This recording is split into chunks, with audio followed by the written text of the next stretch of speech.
Hello everyone, thanks for tuning in for this exciting live for me anyway. I've got a guest on. Someone volunteered to do it, so they're the first volunteer. His name's Matt. I'll just let him, well, we'll both help introduce because we're new to this, as you can tell. And this is Matt from Your Cleaner Windows. Hi Matt. Hello mate, all right, how you doing? Yeah, not too bad, thank you. How's it been for you this week? Yeah, it's been all right actually. Yeah, weather's not been too bad. One wet day, but that was Thursday. Sort of got rained off and had to catch up. But trying to get everything done because I'm off this week on holiday. So. Yeah, you're saying you've got this coming week off, so you sort of squared away for that. Yeah, it's nice to have some time off. Done in it for the month. Yeah, it's for me. It's like when it gets near the end of the month, you've got a lot of eyes on the bank balance to kind of see if you're going to make it or not, and if it's touch or go. Sometimes for me, it goes right down to the wire to sort of like cover all my costs that I have to get. But it's nice when you've got it in the bag a few days in advance, so you sort of relax a bit. Everything else is a bonus, isn't it? Yeah. Definitely. So you're down in Plymouth, aren't you? You said in Devon. Yeah. So what's it like down there? Is it because where I am, I'm quite rural. Villages are like 5 minutes, 15 or 20 minutes. Any nearest town to me is about 20 minutes away. So I do have quite a bit of driving about my normal working day. Yeah. I can imagine it's the same for you. It's the city is 10 minutes away, but all the areas outside of the city are all just houses. So it's just built up areas everywhere. And some of the villages are maybe like 15 minutes away. Sounds similar. One of them, but you can get on a dual carriageway from my house in about 5 minutes. And probably the most I travel is 10, 15 minutes to any area. But most of them are just, I've even got an area that's like round my house. There's just loads of roads that are local. I think I put one on Instagram the other day about some local work, and I was literally parked outside my house and there was like 6 jobs to do. I don't have to move. Oh. All the neighbours. Wish I could have that. That's perfect. Yeah, I've got to do a next door neighbour as well. It's kind of handy in a way. Yeah. Especially they're easy quite good jobs to have because I can fit them in when I need to. Yeah, if exactly. I get home early one day, I just decide I'm going to do a couple of them then. They don't care. Don't have to let them know or anything. Oh, perfect. I was going to say they're easy to catch up when they're like that as well, aren't they? Or... Yeah, they're all fine, yeah. So have you got a lot of your work nicely compacted up when you built your rounds up? Yeah. Well, when I first started, I used to drive all over the place, like 10 minutes here and then do a house and then another 10 minutes to a house. Slowly, I started out getting the different areas of Plymouth, and then I started putting them on separate days and then putting all the houses in that little area together. They might not be that close in the area, but I spend all day driving around that area. Yeah, in the right location. A minute between them, maybe. Yeah, that's good. Because I find when it's like that as well, if you got customers that request certain times because they got hospital appointments or whatever, it's easy just to juggle because they're in the same area, so it doesn't have a big impact on you. But if you had to do a lot of driving around that day, that could really cost you, innit? Yeah. So the thing I found around here, a lot of the houses are terraced houses and they don't have any access to the back, and it was a bit of a nightmare. So to start with, I used to just have a backpack and carry it through because I didn't have loads of work. I'd just say, I'll be there at 10, 10:30. But then slowly as I got more work, I started getting rid of those people because it's just too much hassle trying to organise it with them. I haven't got time to be making appointments. No, and it's hard when you have made an appointment, you get there and then there's a problem where you can't get in and it's just, like you say, takes too long.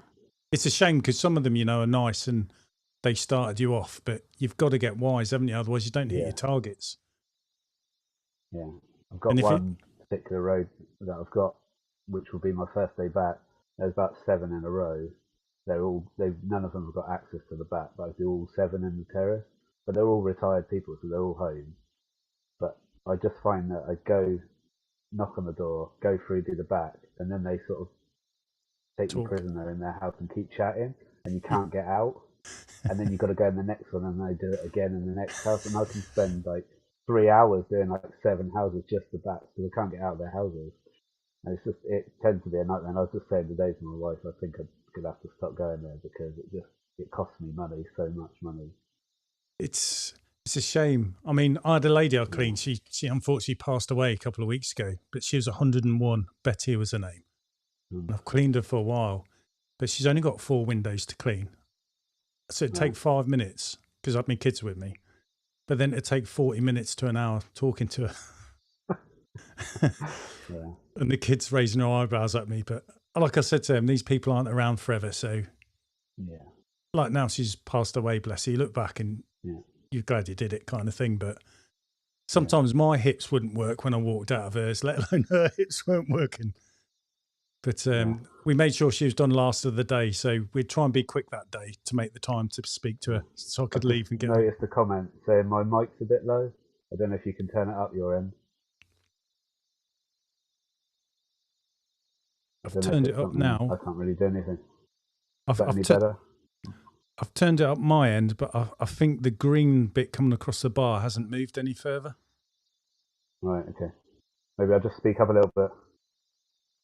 I've got it as loud as I can this end, but I can hear you in here all right because I can adjust the volume. Yeah. But I'm not sure about everyone else. I don't know. Maybe you're on the microphone of the phone. Yeah. Yeah, because you've said you had problems with your laptop, didn't you? Was that last week you said it? Yeah, this week it stopped working. Bloody hell. It's quite an old computer anyway, but it just shut down and then it won't load up again. Will your wife let you upgrade it? Not at the moment. No, because you're about to have... Not for a few months, anyway. Yeah, because you're about to have a baby, aren't you? In September, you were saying earlier when we were chatting. Yeah, so the computer's bottom of the list. So do you do everything work-wise on your phone then? Well, I use Cleaner Planner and I use that when I'm at work, but I do use the desktop. So like moving everything around. So I've had to just log in on an iPad. And it's a bit small, but you've got to be careful because you try and scroll the page and you move something to a different page. You've got to be a bit careful because you can move everything around. On a computer, you're just scrolling a mouse, which is fine, but on an iPad, you're actually moving the screen. So I've just got to get used to it. It's fine. It'll be fine. Thing is, as long as it can get you through, that's all that matters, isn't it? Yeah, it's fine. Because how do you find glasses? How do you find the Cleaner Planner? Because I've never used it. Yeah, it's not too bad. I got it because I noticed that a couple of the big companies, Fryers, window cleaning and that, used it, and I thought it looked quite good. It does everything I need to do. It's not complicated, and there's not too much in it. They could probably have a lot more features in it, but it's quite good for what I need. We're talking about like how we learn window cleaning from YouTube because you don't know so much. You're trying to research and throw yourself into it. And there's a guy called Dan. I can't remember his surname. Window cleaner. I don't know if you ever watched his. He was really good. Is he from Bournemouth? Yeah. Yes, he is down that way. Yeah, and he's got loads of kids himself. He doesn't have anything on his channel anymore because it got hacked, I think. And then that's right, and someone then deleted it. Yeah, so which is a shame because he's really good. I like watching him. Yeah, I know he's on Instagram and that, but he used Cleaner Planner, and I remember him talking about it. Yeah. So do you do what he did? Like he'd print off slips the evening before. I don't print. I tried that once, but it's just a hassle. Got you. Because I think, I was looking on your website, because I think you go down the route of people sign up through you. If they accept the quote, part of it is they have to sign up to, is it Go Cardless? And once they've signed up, you then fit them in. So you've kind of enrolled them through Go Cardless. That's only something I've done this year. Right. When I first started, I said they could do whatever they wanted, but bank transfer, cash check, Go Cardless. And I never pushed the Go Cardless. I wish I had. But I didn't want to put people off at the beginning. But then I had so many people this year that would just mess me about and not pay. And I was getting fed up with them. It's always the big houses that owe you 30, 40, 50 pounds and they're not paying. Yeah, and so I decided sort of February time, that's it, I've had enough of this. People not paying. I'm just going to... And I upgraded my Cleaner Planner so I could take Go Cardless payment by the click of a button. I can, if there's 10 on there, I could just click one button and it takes does all 10. All 10. Oh, that's brilliant. So I was like, I'm just going to upgrade. So I upgraded and then just said, any new customers have to go on Cleaner Planner. And I had a few customers that were just terrible at paying. And I just said to them, I'm not coming back. I'm not going to come back anymore because you know, payment is a problem. And a couple of them were like, oh, sorry about that. And I just kept quiet. And then about 3 months later, they came back. Oh, can you come back and do my windows? I said, yeah, fine, but you have to sign up to Cleaner. So it worked out good. Not Cleaner Plan, to go cardless. You have to sign up to go cardless. And that's the only way I'm going to take payment. And they're like, yeah, fine. They just signed straight up. Now there's no issue anymore. Got it. Sorry, Mark. PV Pro Clean is just... Oh, sorry. No, you're all right, mate. I was just saying, Mark saying about Dan Smitherson, yeah, in Bournemouth. Yeah, that's him. Yeah. And PV Pro Clean's just asking how much Cleaner Planner is. There we go. So the basic package it's £19 a month I was paying, and that enabled you to do have multiple rounds, do all your invoicing from it, and I don't use accounting software. I do all my expenses through that. So I just put in what I spent on the expenses page. And then recently, when I upgraded, it's now £29 a month, but it means I can take go cardless payments literally in 2 seconds. Just click the button. Whereas I used to log in on go cardless and do them all individually because I only had like 5 to do, which is fine. But now I've got about 25 or 30, I'd be logging in all the time, and you can make a mistake easy. And the good thing is when you've clicked the button to say you're going to take it, it says it's pending, and then once Go Cardless pays out, it takes them off of your debts page for you, and you don't have to go in and check them off. They just disappear off the debts page. So it reconciles automatically, basically. Yeah. I can imagine if you've got all your customers on that, how easy is that? Yeah, it would be so easy. Just come in and click a button and done. Yeah. Because I know, unfortunately for me, like you when you start, you think I'll accept all payments. So I've only got a handful on Go Cardless, and I'll do a bit. So it's hard. I have to look everywhere to see who's paid me, and I use Xero as a bookkeeping basically, because my accountant can just dive in it whenever he wants, and I use Squeegee to keep track of everything for my window cleaning. I could do everything through Squeegee, like you've done with Cleaner Planner. Yeah. But my accountant uses Xero, so I just stick with it that way, even though I'm paying extra that way. But my accountant uses Xero. Does he? Is he trying to get you on it? No, he said go on it when you have the to right by time. law. That's good, yeah. But I just gave him my login to Cleaner Planner.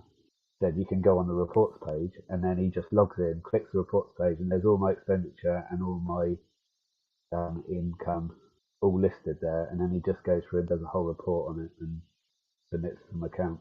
And like you're saying, it's cost you £29 a month, and I know like Xero. 29, yeah, and Xero's like for the basic package, I think it's about £34 a month. So you know what I mean? So if you're using a package, do you then have to enter in all your customers that you've cleaned for into Xero? Do you? Yeah. When I'm doing it twice.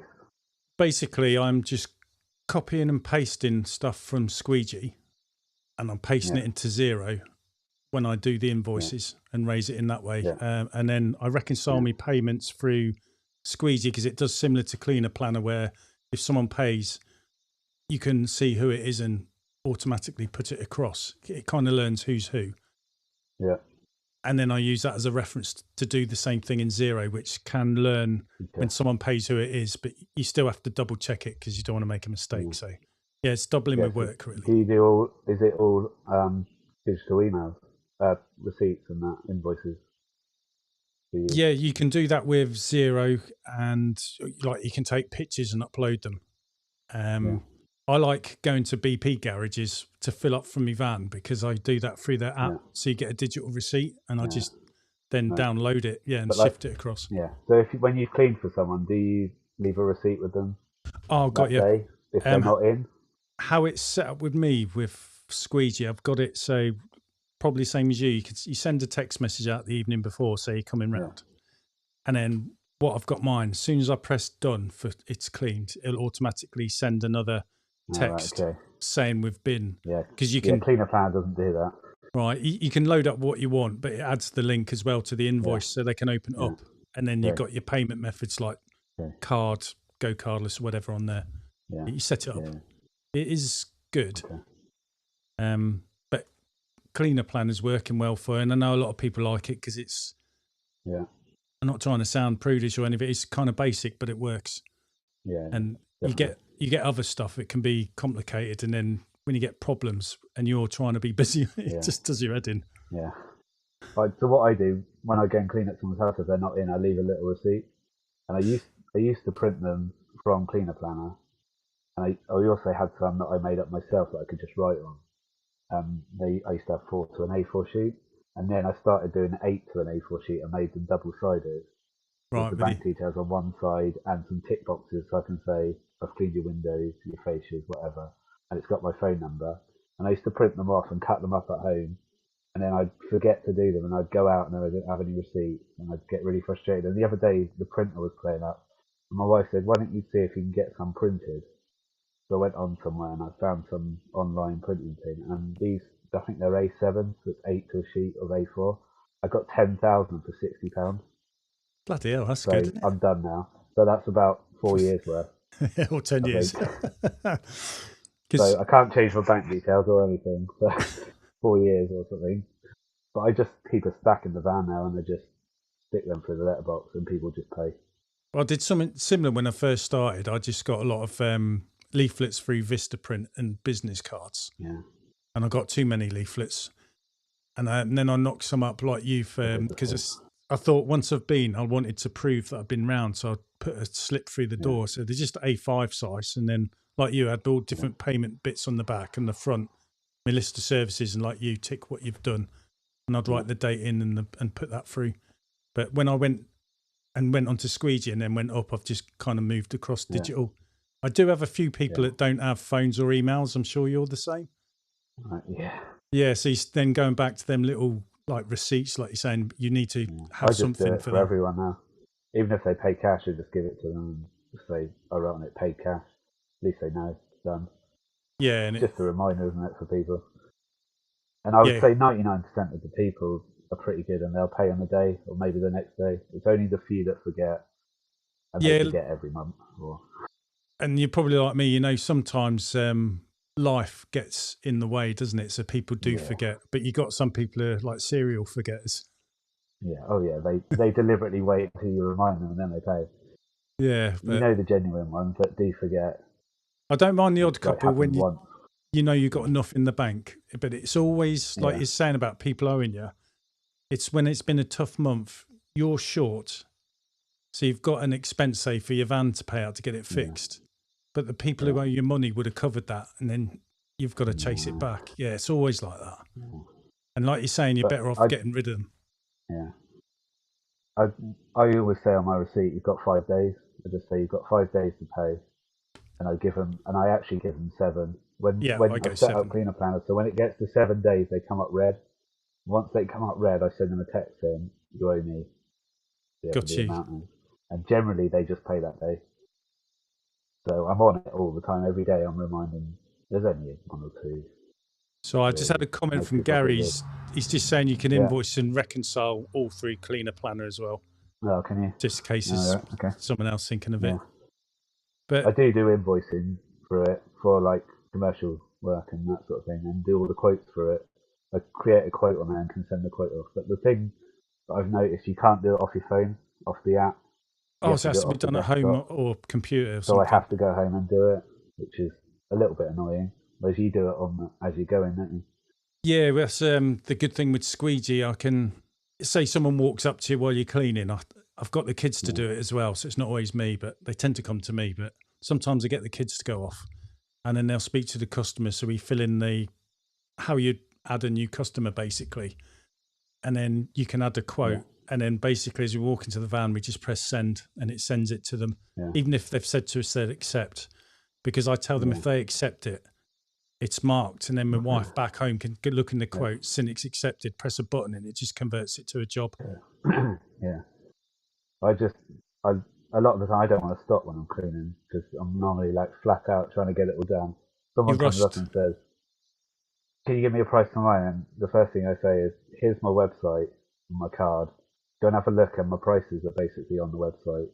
Within reason, you can work out roughly your price. If you're happy, give me a call.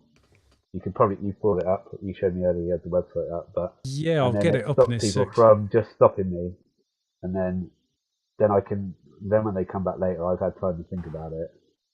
Because I've noticed that if I price things On the when I'm fly, there, yeah, it I tends to be underprice quick. it. Yeah, And then I get home and think, why did I price it at that? that's a good point. Sorry, PB Pro Queen saying I have one that always forgets, so now she pays before he goes. Right, her suggestion, yeah, it works great. I just text her the week or so before when I get the money and I go. Yeah. Yeah, your customers got individual things, haven't they? It's just learning them, but that's good. Yeah. You get wise, don't you? You know how to speak to people, and that's what people like, I think. If you're nice, they stick with you, don't they? Yeah. But yeah, it's money's hard. It's not nice owing it. It's nice when you get a customer the as worst well. thing is chasing people for money. I just hate doing it. Yeah, well, like going back to you, I like the way the cleaner planner leaves them red once they've gone over that 5-7 days. For me, I have to go into on Squeegee on like owed, and it just tell me how many days. I can press one button, and it will tick all the ones that are over the 7-day threshold, and then I can just press one button, and it sends an email or text message out to the individual. So that saves me doing it individually. It's good like that. Yeah, I think cleaner plan. I think it for the first 2 or 3 days it's green, then it goes to blue, and then when it goes over 7 days or whatever you set up, it goes red. Got and you. It tells you how many days it's overdue. Got so you. as soon as it hits 7, I'm on them. On it. And then it might take a few days to get it, but obviously there's some commercial jobs that are 30 days, and I just ignore. It comes up red, and I just ignore it. Yeah, you know who they are, and that's just the way they operate. There's a couple of commercial jobs I do, and I do it twice a month, but I only invoice them once. I invoice them at the end of the month, so it's telling me it's like 14 days over, and I just ignore it because I've done the second time. As long as you know, that's the main thing, isn't it? It's fine. Because for me, I try and send payment reminders out on a Tuesday and a Thursday. All right. But you hate sending them out because you don't want to feel like you're hounding someone. But sometimes you have to, don't you, when you're short of it and you've had to pay out a big bill. So Gary's just saying as well, he's a commercial contractor, so he does a lot of commercial work. Yeah. Have you got a lot of commercial work, or are you mainly residential with some? A handful. I've got a couple of shop fronts that I do. I saw one of your videos on your YouTube channel, of you doing a shop. It was like orange sign with black writing on it. I can't remember what the shop would have been. You was cleaning the front. Oh, I can't remember. Oh yeah, tappy carpet. That might be the one, yeah. That's like a national store. I've had that since they opened just after COVID. I managed to get that one. I brought a lead off of a lead generation site, paid for it, went and quoted it, and because I was quiet then, I just did it there and then. And I've had it ever since. So I've got that, and I do a Specsavers store that's local. Do they do you any favours on the old glasses? No. Well, actually, I got the job through going for an eye test.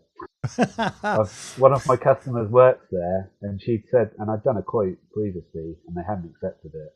They went with someone else, and I went for my eye test, and that day they'd had an inspection on the store, and they'd been pulled up on the front being dirty. Oh, like an audit.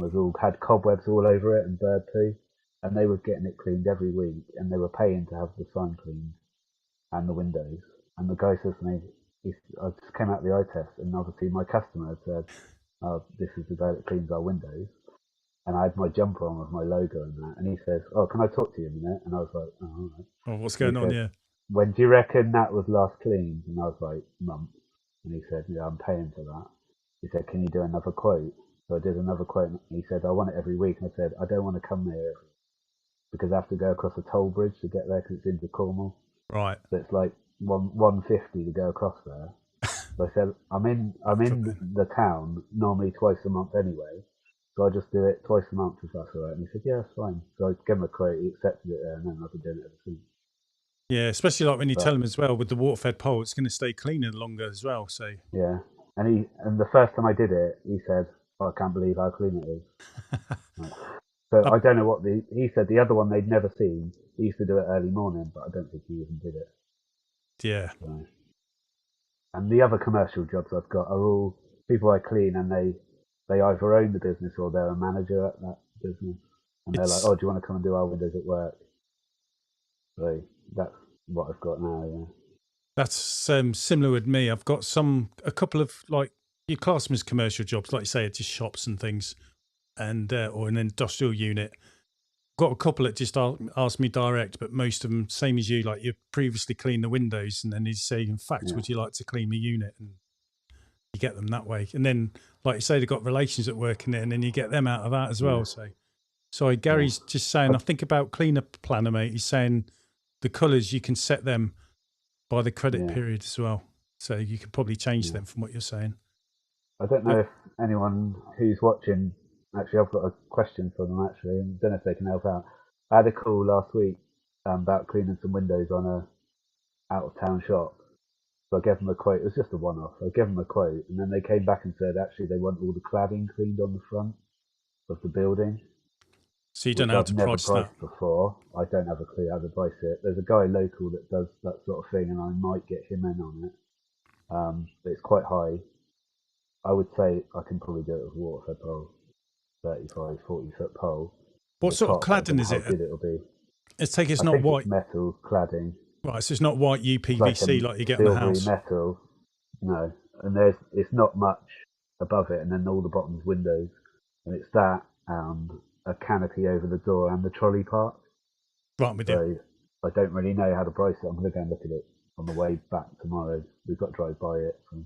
Well, pricing is always the hardest thing I find, and even if you price another job with similar requests, you find it's always different. But have you thought of doing a test patch around like a bit that doesn't stand out obvious, so you can see how easy it comes up? Yeah, maybe. I hadn't thought of that. I know people use TFR a lot, don't they? Yeah, that's what I thought. But the guy that I know that's cleaned the stores like that, he's done it all with a pressure washer. Right, with you. Cleaner. So I did ask him, and he said, you can do it with a water-fed pole, it's fine. I've cleaned stuff similar, mate, with the water, just the water on the water-fed pole. Yeah. Just mainly to tidy up around near the windows. I haven't been asked to clean it, sort of thing. Yeah. And I did it as a test to see how it would come up. But I know if you're going to use TFR, you could probably, them plastic builders buckets people buy that you could probably put plants in and drill holes in the bottom. They're quite flexy. Get something like that, fill it up with water and a mixture of TFR, and just dip your brush in, and then use that to brush up and down. Yeah. And then you can turn your water on to clean it. It saves you having to spray stuff on, put something down, get a pole, and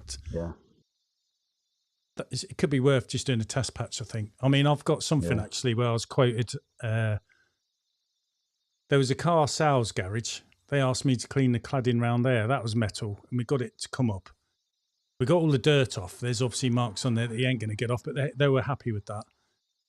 And then the owners of the actual service garage, they rent it out to them, asked me, there's a bit they want me to clean on the roof that he's sick of being green. And I did a little test patch. And then I asked him to come out and say, would he be happy with that? Because that's the best I can get it. And he said, yes, I've got to arrange with him to do the job. I've had trouble sending him an email. So that's what I've done. It's not a massive, it's just a small bit. It's doing his head in. Yeah. I don't know if I want this job necessarily, but I was fine with the windows. But then they come back. Now you feel it comes with it. So now it's a bit more of a bigger quote. I think when people see what you can do with the pole, they then mind wanders, going, I wonder if you can do this. Yeah. I've picked up some jobs like when you first start, like you say, when you've got time, and some of them have been horrors. And I know it's underpriced, but I'm glad I did it because I learned so much from doing it as opposed to trying to avoid it, if you get what I mean. So I knew next time, or if I'm in a position, like you got a nice customer and ask, can you do this? You're like, I know just the thing that will get that off. And then you dive in and do it quick because you learn. But yeah, it's hard, isn't it? The busier you get, the more valuable your time is. Yeah, definitely. And I find I'm slower getting back to people because I'm just too busy.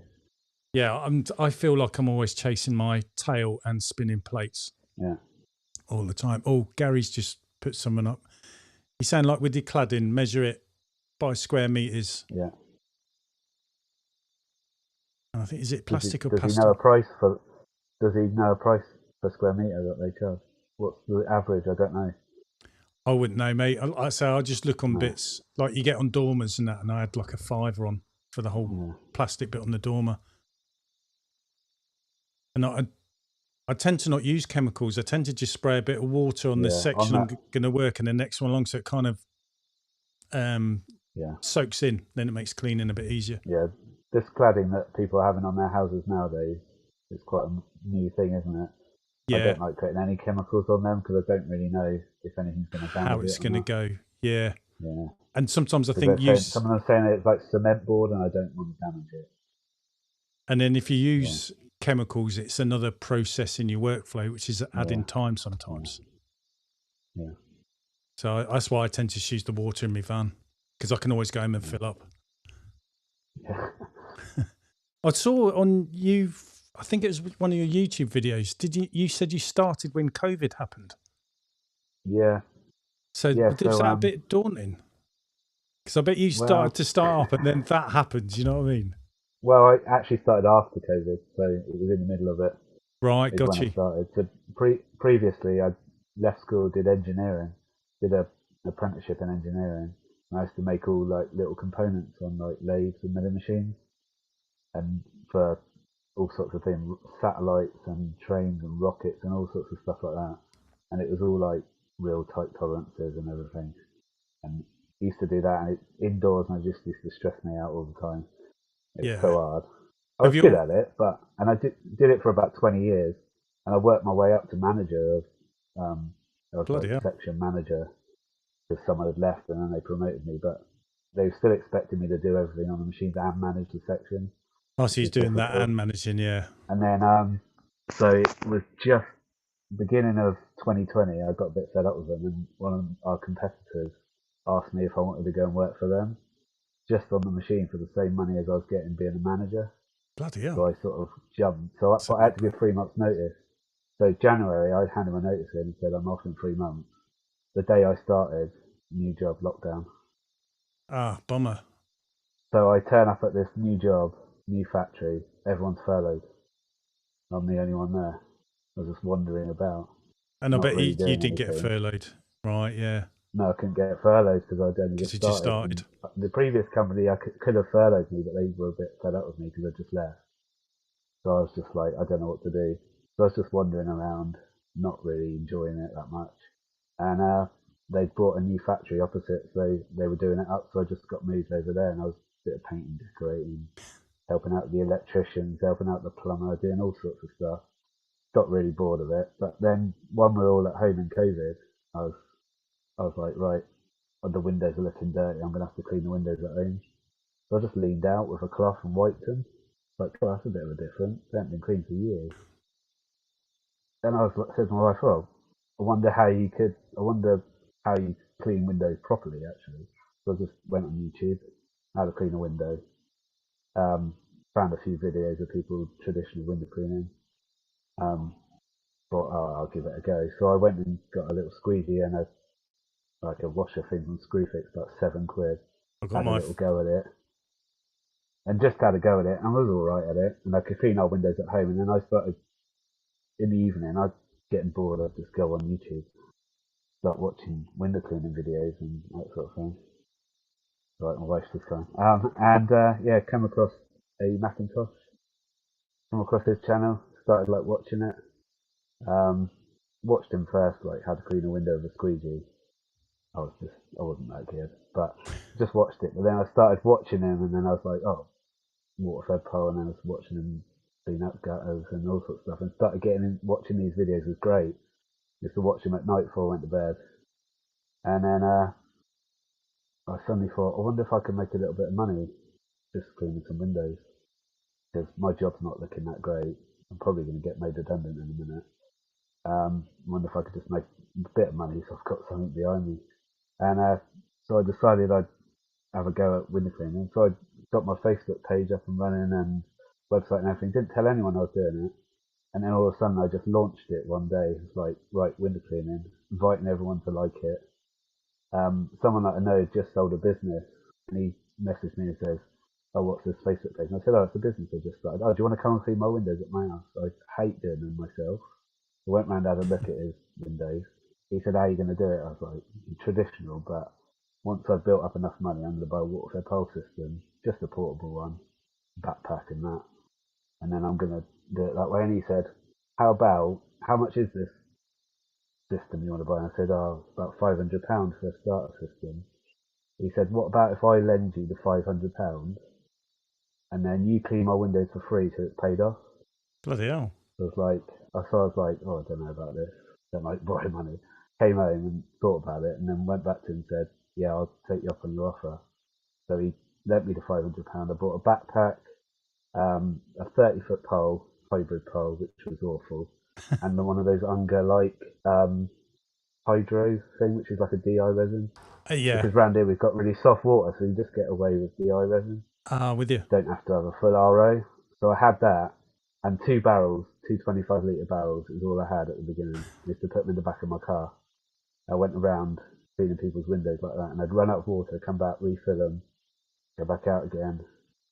And that's how I started, basically. And I did that for about 2 months, and then the company made me redundant. So, and the boss was like, "Oh, I'm really sorry, I'm going to have to let you go." I was like, "It's fine, you've given me the push that I need to get my business going." And he was a bit surprised that I was doing something else on the side.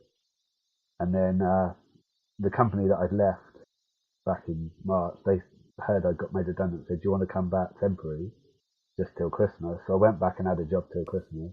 I get that, and yeah. then They said, "Do you want to stay on?" And I said, "Oh, actually, can I do 4 days a week?" And then it got to like February, and I said, "Can I do 3 days a week?" And then it got to about June time, and I said, "I'm going to have to leave now. I've got too much work." I couldn't quite believe it. Really. So it's all happened That's how I in got into it. a space of about a year. You Under a built yourself year, up. Yeah. yeah. I was in a space of about a year. I went from no customers to full time. And was a lot of finding your customers through word of mouth as opposed to advertising and dropping leaflets? I discovered Facebook groups for all the different areas. So you probably have one for your like village and that. Yeah. So I found all the different Facebook groups, joined them, and just used to put a little advert in on a Monday. Some were like you could advertise on a Monday, some were on a Wednesday. So I knew which days to post. I just used to post a little advert, get 2 or 3 people saying, "Oh yeah, I'd like mine done," and I could go and do them there and then because I didn't have that much work. It's pretty amazing, and I really. discovered that was really good, and I probably got 50-60% of my work from that. And then they would recommend me to other people and that sort of thing. It can soon gather pace, can't it? Yeah. It's like you say, the next thing you know, you'll feel like you're really busy and spinning plates. And yeah, but when it got to June, I was turning people away or didn't have time to do it because I was going to work for someone else, and I was like, "This is just stupid." So you knew it was time I think to jump. I started like July the 1st was like my first full day on my own, and I was going around and people were saying, "How long have you been doing this?" And I was like, "Well, this is my first actual day full time," but I didn't ever have a day without any work. It was just amazing. And when I left, I only really had a couple of days work a week, but people were just asking me to do extra stuff, and before you know it, I was away. Yeah. It's a nice feeling, isn't it? It's similar to when you first have a paper round and you've done a week and you pick up that first pay packet and then you feel really chuffed with yourself. Even like when you do a job and someone pays you straight away, you feel really glad because you think, "I've earned that," and I've spurs you on. Yeah, and to start with, I used to just say, if I can earn what I used to earn when I went to work, you'd be happy. And I can't remember what it was, £120 a day or something. I used to be on £130 a day. I was like, if I can do that in a day, then I know I'm earning the same. And I've soon started like breaking those targets, and I'd set the target a little bit higher and a little bit higher and a little bit higher. Before you know it, was doing it every day. Sort of race yourself, don't you? Set yourself targets and try and beat it. And now I look back and think I got some of my diaries that I used to have at the time. I look back and I had like 3 jobs in one day, and I used to think I was busy. Yeah. I remember them days, but they seem too far gone now, don't they? You forget what it was like sometimes starting up. Because for me, I started in 2018. I come out of the military and I had 3 months pay from there. Then after 3 months, I was on my own. So I was trying to earn what I was getting a month there with 3 months to try and make things meet. And it sort of worked. But it seemed a hard slog all the time. And plus, like you're saying, you continue learning and you're a bit slower than what you are now. Yeah. So you find you speed up but, now. I don't know how I used to do it with the backpack, and I did it for months like that as well. It's hard work. Once I started, it got to about December time, and then people kept asking me, "Do you clean out gutters?" Yeah. I started noticing this trend going, and I was like, "I need a gutter vac."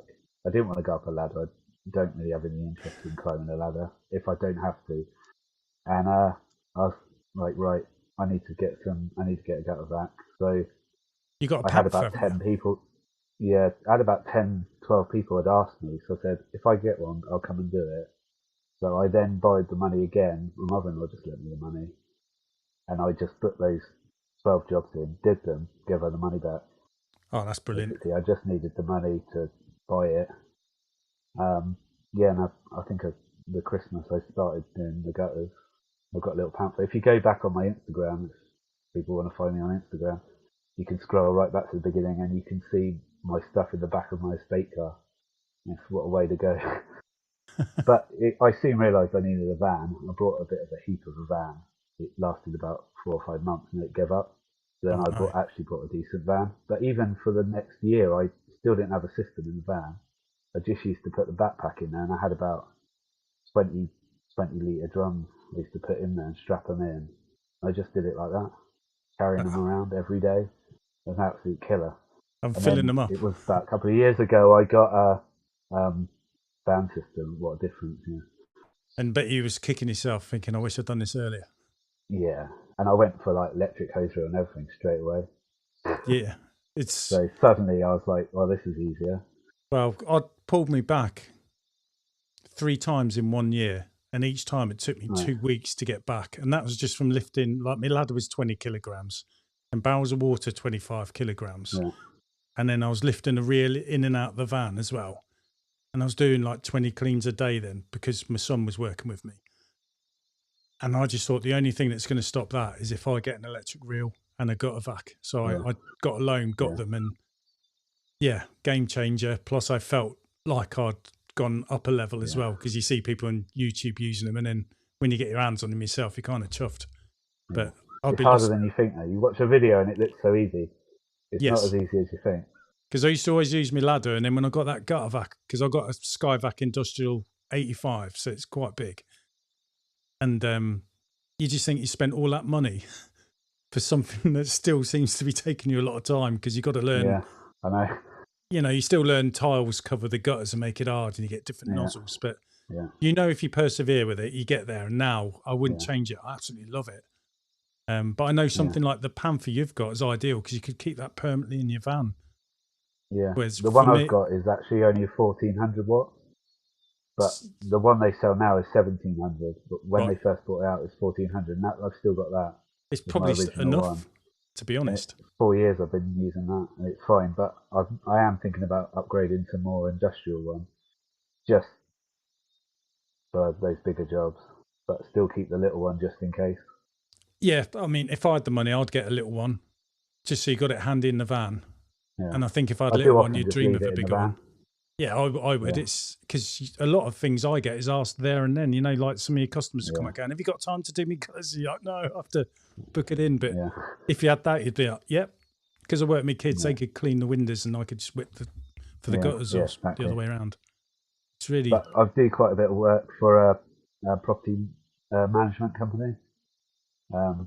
That's through like a business network group that I'm in. They asked me to join it. The guys that run it own a letting agency for private landlords. They've got about 300 properties that they rent out, that they manage for these people. And they started this network group, and they have an electrician, a plumber, various different people that they need, paint and decorator, all in this group. We meet twice a month for a breakfast at a hotel. You pay I think you pay £30 to be in it a month, and they give you first refusal on all the work. So they contacted me and said, do you want to come for a free breakfast and see what it's all about. I was like, yeah, I'm up for free breakfast. So I went. You have to do a little like speech for a couple of minutes, introduce yourself and that. So I introduced who I was. And they were all like, someone was like, oh, I need my gutters doing, I need my gutters doing. And they were like, oh, we've got some properties that need the fascia clean. Before I'd even joined, I had about 4 jobs out of it. So I joined up, and now they just send me an email. We've got this property with the gutters need cleaning out. And because they know you, so you go and do it, yeah. Paid the next day. Oh, brilliant. And it's brilliant, yeah. And I can charge them what I want, really. And obviously, I give them a bit of a discount because they give me loads of work, and they pass on the discount to the landlord. So it's just, that's a good thing about local working together, isn't it? You do stuff like that, and it'll be good for you, won't it? Because you'll have painter and decorators to come in and help you then, will you? Yeah, exactly. And then my customers say, oh, do you know a painter and decorator? Yeah, I know someone. Give them their number. But there's a guy in there that he does drainage, but it's all like underground drainage, but he gets people all the time phoning up and saying, my gutters are overflowing. He's like, passes on my number all the time. Oh, pass me on to another private landlord, and I've done about 7 houses for him now. And the nice thing about it is they've come and approached you as well. Yeah, it's good. Yeah, that's been really good for getting quite a bit of work. But for them, it's the Panther gutter vac's great for that because there's quite a few of their houses I have to carry it through the house because they're like no access to the back. So I just like nip through with it. It's so small, I can just carry it through. And something like, say, what I've got to be too big. You'd have to strip it down and pass it through. Yeah. Or just get me ladders out. For that. And you can get a small generator as well and even have enough room with that in the van. I've got a little generator from a vacuum system that's perfect for that. One of those little suitcase ones. I think, generators. I've seen them. They look really good. It's tiny. It just like slots in the van. I don't obviously keep that in there all the time, but if I know I'm going out and I'm not sure if I'm going to have any access to power, I'll just grab it. It's like, but I brought it mainly because I'm doing these rental properties, and I felt bad using the tenant's electric to clean out the gutters for the landlord. And I was often saying, "Oh, I'll give you £5 towards the electric and stuff," because I just felt bad. So I thought I'd buy this little generator. You sound like me. That's why I got the generator, because I like the flexibility of if the customer wasn't there, I can still just crack on and do it. And definitely. Plus, I didn't want to use their electricity, especially, I suppose, the last year and that or so when the energy crisis has gone up. You're just kind of glad you've got it, Yeah, and I think I've had it, I don't know how long I've had it, 12 months or something, and I've put about, I've only used about 12 litres of fuel. It hardly uses any fuel. Bloody hell, that's good. It's so good on fuel, that little generator. Plus, I like the generator because it makes a lot of noise, so the neighbours start looking and people seem interested, don't they? And then start and you get jobs that way. Yeah. Bloody hell. I'll just get a couple of comments up, mate. I don't know if you've seen them. Yeah, no worries. Because I think some would be helpful for you. Yeah, Gary, he says, measure it by square meters. Oh, we've had that one. And he's just saying as well about pressure washing it. It will strip the tech bolts and check for insurance covers. So that's a good one. Mark saying he uses Fairy Liquid and his gardener backpack on all first cleans. Fairy Liquid's still good, isn't it? Even though it's water-fed pole, so you could probably use that on. Give that a welly. I think Squeaky Clean Dave uses Fairy Liquid on first clean. I do it sometimes if they're really dirty. I just squirt a little bit on the brush. I've always got some in the van as well. Go around and make them all soapy, and then come back and rinse them all. Yeah, especially if it's like green algae on the windowsills and things like that. Yeah. And Gary's saying that's the one I saw earlier, saying you could use your conservatory square meterage figures and then adjust for the height. Okay, yeah. Mills Clean saying he uses an injector from gutter vacuum systems to inject chemical down one hose reel, and then the other one has pure water. Right, okay. And he's also said, or to be simple, you can use razor wash or something in a spray bottle and spray it onto the brush. I've got the TFR I use from gutter vacuum systems. It's non-corset one. That's the one I always use now. It says on it it's suitable for industrial cladding because it doesn't cause any rust or anything like that. You've got something you could try there then already, haven't you? So I probably would use that anyway. Yeah, like I'd say I'd speak to them and just ask if you can do a test because they'll probably watch you as well. Yeah. And then if because if they watch it, like it's the good thing is it feels a bit funny, but then you can turn around saying, "Look, that's the best I'm going to get it. Are you happy with that?" Because the only problem I've got, I think this job is coming through a property management company, not the store. Right. So they may not know that it's being done because it's got to be done out of hours anyway. So it's probably going to have to be done on a Sunday evening. Yeah. Or something after the shop's shut. But money's money, innit? I will speak to the guy locally that has done one similar and maybe get him to give me a hand.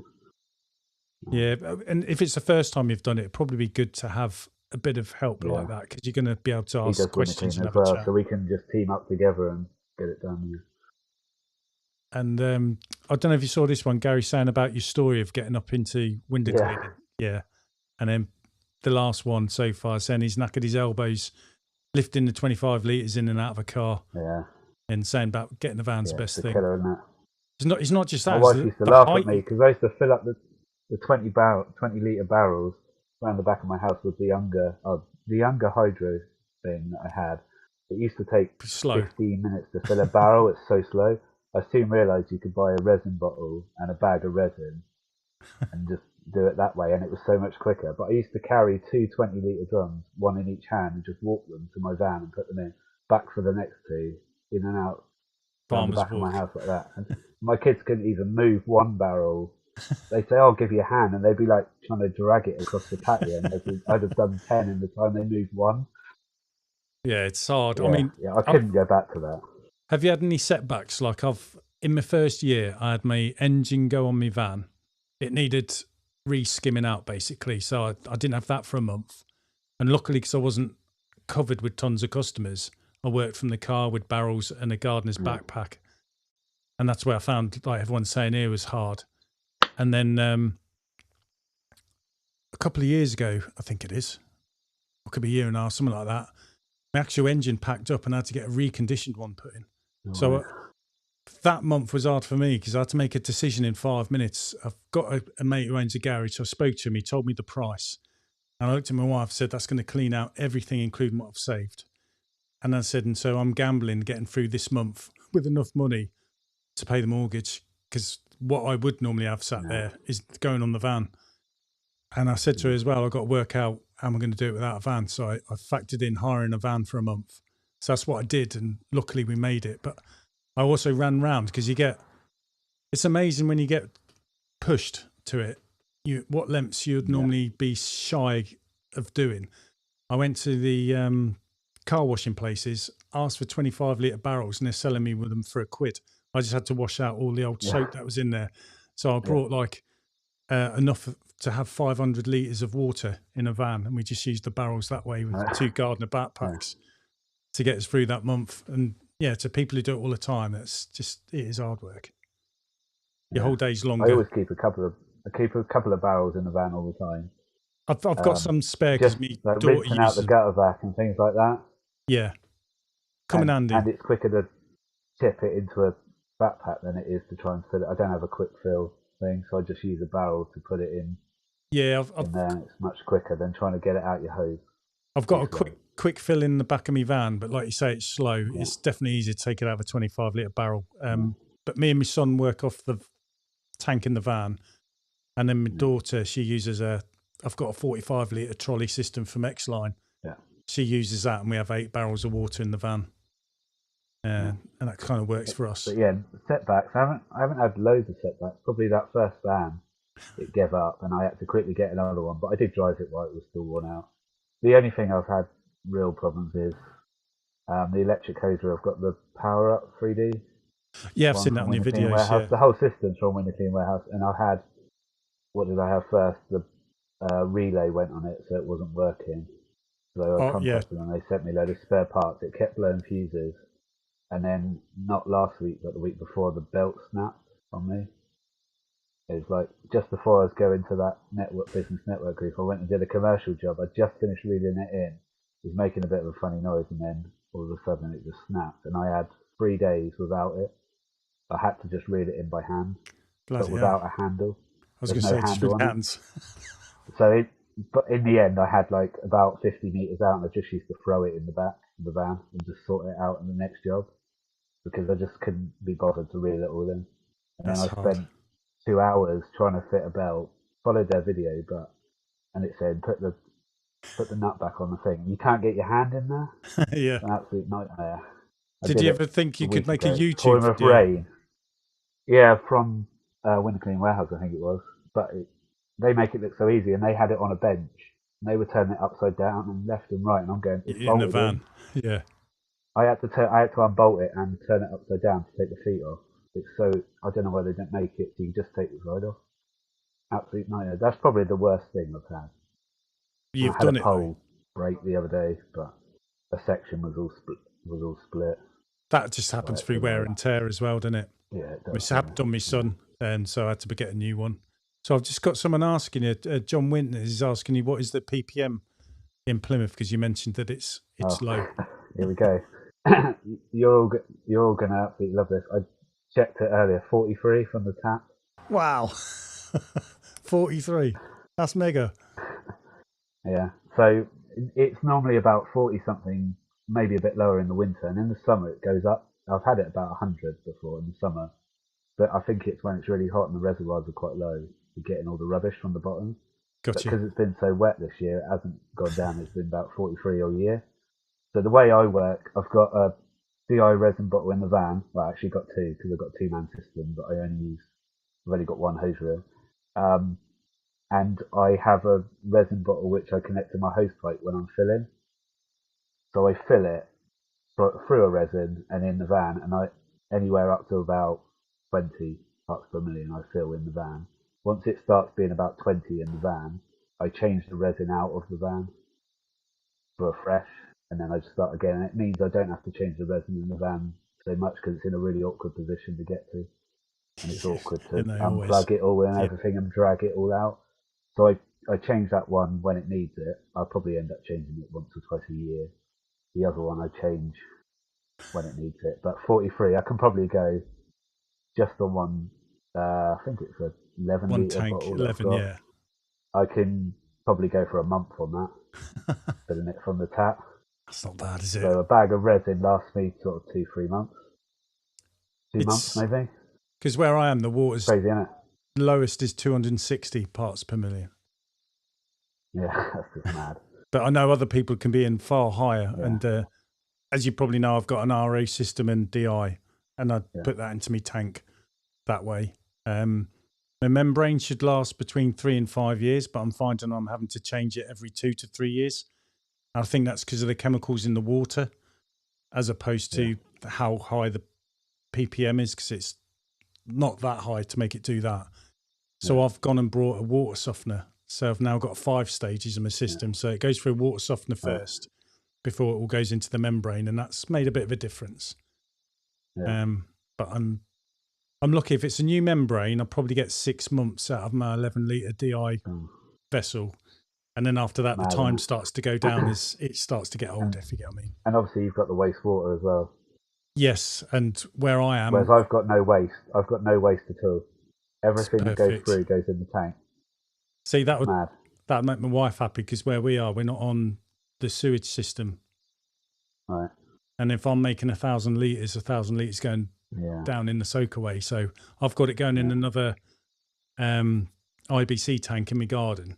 Right. And then it sort of like runs out and drips around where there's all trees, and let that drink it up. Yeah. But that's a good point. That is the only trouble I have is obviously I haven't got a tank that I filled up previously. So if I need more water, I don't generally need more water, because I have 500 litres in the van and it's only me.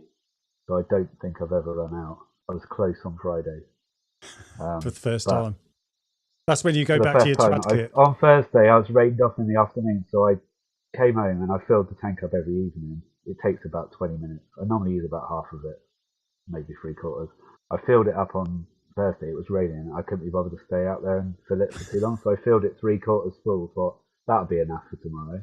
And then I had to catch up on that day's work, and there's 7 or 8 of those are quite big houses. And I finished all the work, got home, and then on Saturday I was out. We were just about to trade in our car for a bigger car, and there was a bit of bird poo on the bonnet, and I thought I'll just rinse that off. My van's parked right next to the car, so I just dragged the hose out.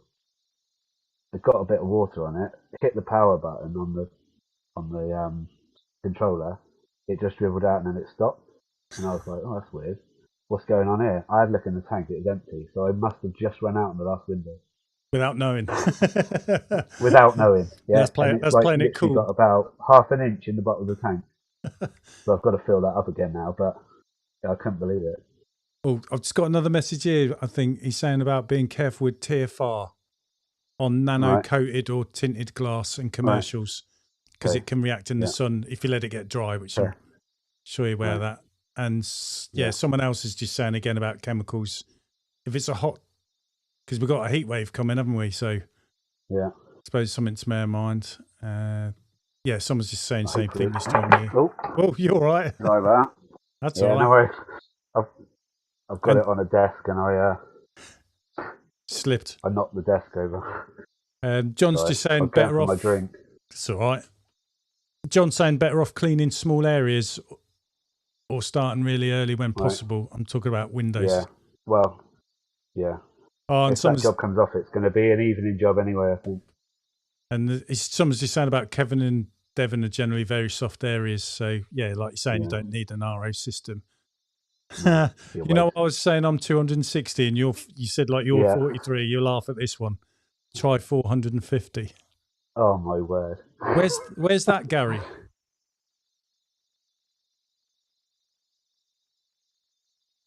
Oh, and someone's asking Gary as well, do you produce your own water or do you sort of like buy it because the PPM? I'll be buying it at that. And Gary's saying 220 meters cubed a month you have to produce, because spotless water, that's going to be a lot of money. Yeah, it is, yeah. Do you use think about for you a don't while, have to, do you? We haven't got spotless water around here. The closest one is 40-odd minutes drive. Same with me. I've got one in Peterborough. Maybe they think it's not worth it for them because people are just doing it themselves. Well, I think what they have to look at, isn't it, is where they're going to put it so it's secure, but you've got 24-hour access. And then, like you're saying, how much does it cost them to produce it? And also, how much is it going to shift? We had a local guy, local cleaning company, and he had a pure water place that you could fill up early in the morning at his unit. But he's moved to he's moved his business to his home and he's closed the unit down. So that's out. And and I thought once about starting up a cleaning like tray counter. Yeah. Selling all the resin and everything, but obviously you've got to have a unit for that and you've got to have stock. But I thought if I ever did that, because I did think about that once, I would get spotless water outside or do it ourselves and sell it. I thought of crazy ideas that come in my head. Is like if you brought an old petrol station and somehow got the tanks cleaned out. I know that would never happen, and had them full of pure water, so people could just use the pumps and fill up their vans just like that, and come in and pay and go.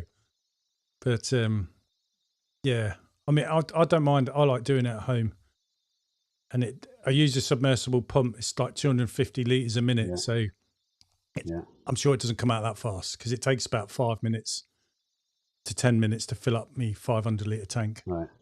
But like I've got it producing, so it's static. So I'm working and it's making up me holding tank with water. So when I get low, I can just automatically fill it up and get straight out. That's what I was advised to do, and I did it that way, and I'm glad I have. Yeah. Although when I started, I never thought it'd be that busy. No, but I can't even park. I have to park on the other side of the road to my house. So I have to have the hose pipe across the road. Yeah, and I have to stay out there because people drive over it.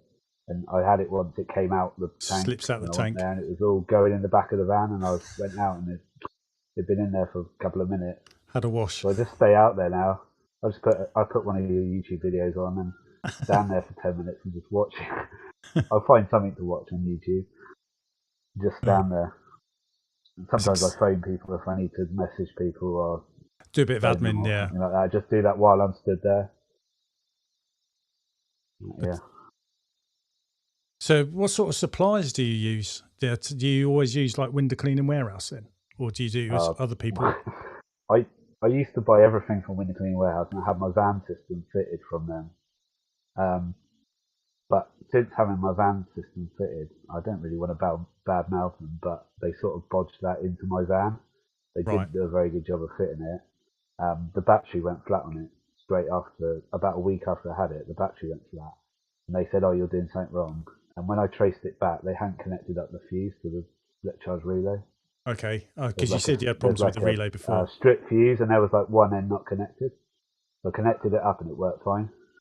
So it's kind of put you off. Since then, I found a few things that they've bodged as I've been slowly getting too used to it. So I just stopped buying from them altogether. And I found a place that was in Cornwall called Wintech, which sold all your resin and everything, and you get like loyalty points. And then recently they said they were moving to a bigger unit. Oh no! And they'd be closed for a week. And then when I ordered the next part, it came from Winterclean Warehouse, and they took them over. so counterproductive. So I'm going to find somewhere else now. Just go on the internet. I'm sure there's lots of other people out there. Yeah. Because I like they using. Were really good. I like using X-Line. That's just because when I started up, I just did a search on YouTube about window cleaning, and they ranked high. And I just rang them up and spoke to them. And I said straight away, I'm not buying anything from you at the moment, but I am got to write a business plan. So what do I need? Yeah. And they just talked me through it. And because there's no salesmanship, so I kind of stuck with them. And I've been happy enough with that. And I think we can be a bit anal because you've got your system, you like everything else to match, if you get what I mean. Yeah. I think if I went down I've got a new van or something like that, I'd probably, I know they're expensive, but I would maybe get it from Streamline. They're about half an hour away. If you've ever got a problem, you can just pop there. And I know they sell all the vans new, etc. They've got everything I've noticed that, yeah. So I could literally get a problem, I could be there in half an hour and they could sort it. Because when I had this problem with Winterclean Warehouse, they said, oh, you can come back if you want and we'll have a look. And it's like Wales, it's like 3 hours for a screw that wasn't done up. And all you're thinking is the amount of work and money you're going to lose as well by doing that, yeah. And so I just don't buy from them unless I have to. Well, I can't find it anywhere else.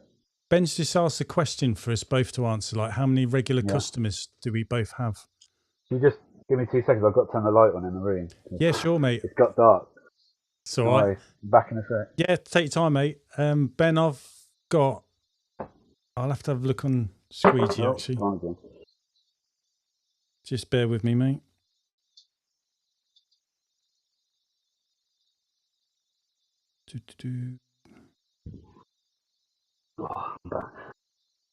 But I'm just logging into Squeegee now. I can tell you how many I've got. Yeah, go for it, mate. I've got about 300 regular customers, and that's about 290 are residential and about 10 commercial. That's on the window cleaning. But what I find is I can get round those quite well during a month, so I'm never behind. Everything's always done on time. I don't give them exact days. So my round's done in 4 weeks. Right, you do a 4 week cycle. Not weekly. So I say it's every month or every other month. And then if it's a monthly, sometimes you get 5 weeks, you get a bit of a bonus week, you can do some extra stuff. Yeah. If you get delayed, it doesn't matter if you move them around in that week. Gives you a bit of breathing space. So for example, this month I've done my window cleaning, finished Friday.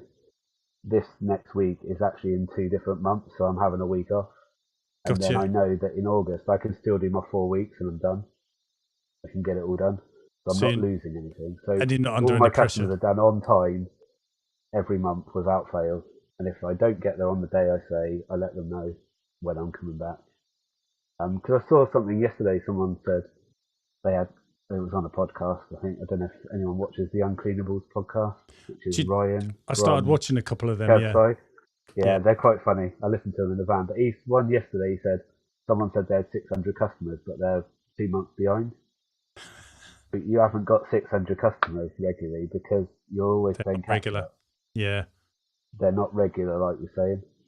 Well, I've just looked. I've got 599. Now that surprised me.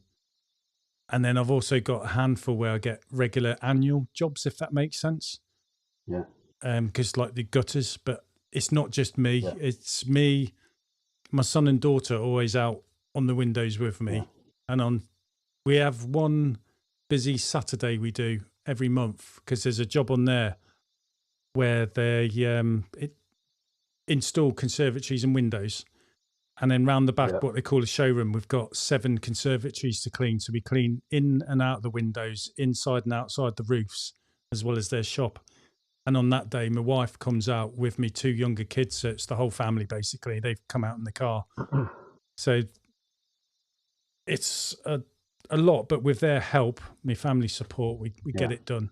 Otherwise, I'd be behind. And with me, if I lose a day, my schedule moves across a day. I can't catch up. And then like you, I just let everyone know. Well, everyone knows I'll be round. I'll say I'll be round every 4 weeks, and I'll either be on the dot or 2 or 3 days late if there's been problems with my van or the weather. But they know they always get a text the evening before. And I always tell them if they've got something come up and they're worried it's going to clash, just ask me when I'm due round. And if I need to move them onto another day, I can do that. Be a bit flexy. Yeah. So I think my window cleaning takes like 3. There's a few weeks where it's only 3 days. Most weeks it's 4 days. That just gives me the other day. I just go. Other people ask me like, "Can you clean my conservatory? Can you clean my fascias, whatever?" Put them on that day. I just put them on those days, and people are now saying, "When can you come out?" Well, August is fully booked, so I can't come in August. I may be able to squeeze one in, and actually now. I'm not even taking on any new window cleaning customers. 300 is about right. If I lose a couple, I'll get a couple more. Because I just find there's getting too many. I'm just saying no. Unless it's right next door to where I'm working and I know it's going to be a quick job. So, hi, Ched. He's just saying hello to you and me. Yeah.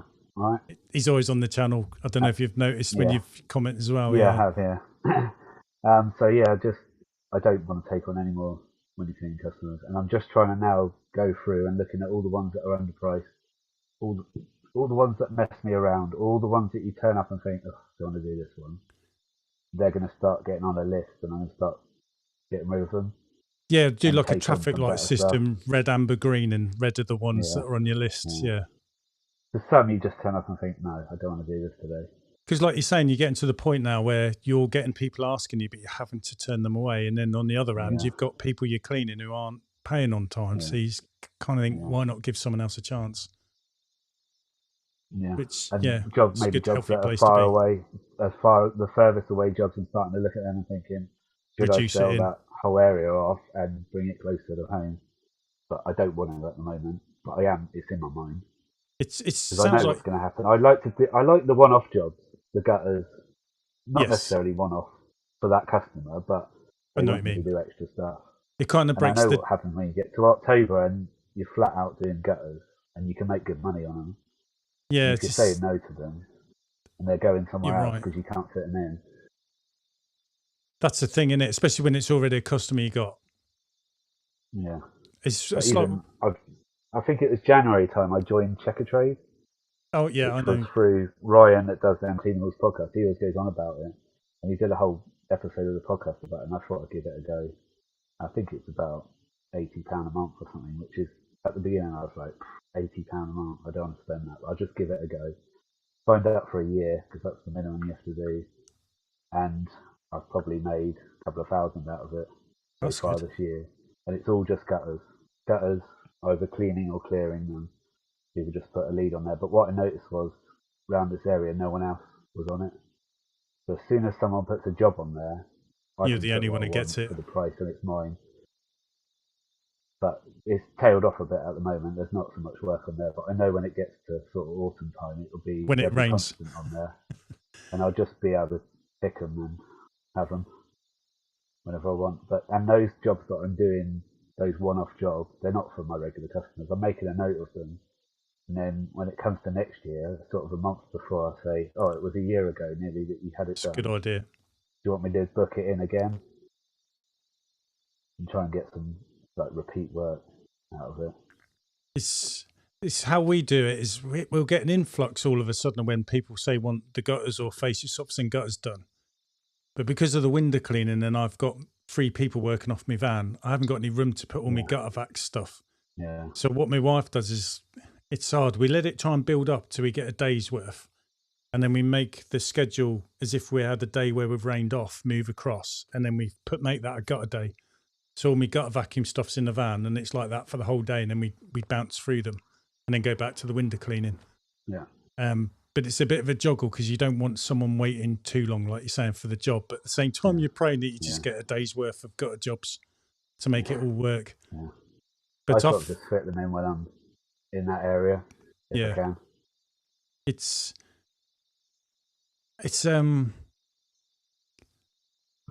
well, what was I going to say? So I just seen a question come up. I was going to say something about the gutters. I can't remember.